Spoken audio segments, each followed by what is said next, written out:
2018, Gubernur Daerah Istimewa Yogyakarta Sultan Hamengkubuwono X mengirim surat kepada Presiden RI, mengusulkan agar serangan 1 Maret 1949 di Yogyakarta ditetapkan sebagai Hari Besar Nasional.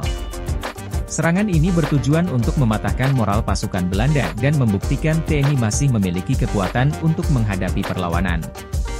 Ini sekaligus membuktikan kepada dunia internasional bahwa RI masih ada dan cukup kuat serta dapat memperkuat posisi Indonesia dalam perundingan yang sedang berlangsung di Dewan Keamanan PBB.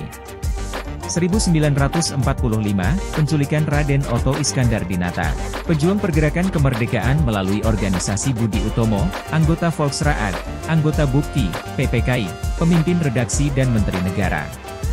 Sebagai menteri ia bertugas mempersiapkan terbentuknya Badan Keamanan Rakyat, BKR, dari laskar-laskar rakyat yang tersebar di seluruh Indonesia. Namun ada laskar merasa tidak puas. Otto menjadi korban penculikan sekelompok orang yang bernama Laskar Hitam. Ia kemudian hilang dan diperkirakan terbunuh di daerah Mauk, Tangerang, Banten. Pada 1973, Otto diangkat sebagai pahlawan nasional. Namanya diabadikan untuk sebuah rumah sakit, jalan, sebuah stadion di Bandung dinamai dengan julukannya, Si Jalak Harupat, Ayam Jago.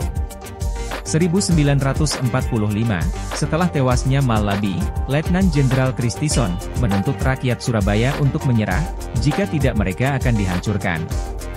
Rakyat Surabaya menolak tuntutan tersebut, kontak Biro Indonesia mengumumkan bahwa kematian Malabi merupakan suatu kecelakaan. Setelah mendapat penolakan, Divisi 5 Inggris yang berkekuatan 24.000 tentara di bawah komando Maijen R.C. Mansberg mendarat secara diam-diam di Surabaya. Selain diperkuat oleh sisa Brigade 49, masih ditambah 1.500 marinir, di bawah komando Rear Admiral Sir Weir Patterson yang memimpin beberapa kapal perang. Letjen Sir Philip Christison, melengkapi pasukan Inggris dengan pesawat tempur Thunderbolt, Mosquito, dan tank kelas Sherman, yang merupakan persenjataan tercanggih saat itu.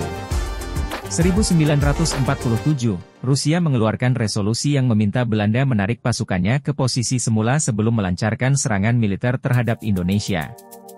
Resolusi tersebut didukung oleh Australia, Kolombia dan Polandia, namun ditentang oleh AS, Inggris, Perancis dan Belgia. 1997, Kepolisian Indonesia mencurigai 30 perusahaan, termasuk 4 perusahaan asing, dan 24 orang menyebabkan kebakaran hutan yang menyebabkan polusi udara berat di sebagian besar Asia Tenggara. 2021, Indonesia mendapatkan giliran menyelenggarakan presidensi G20 pada tahun 2022 setelah serah terima yang dilaksanakan di akhir konferensi tingkat tinggi G20 di Roma, Italia. Salah satu manfaat presidensi G20 bagi Indonesia adalah untuk menunjukkan kepemimpinan Indonesia di kancah internasional terutama dalam pemulihan ekonomi global. Dan untuk regional terlebih Indonesia adalah satu-satunya negara anggota ASEAN yang menjadi anggota G20.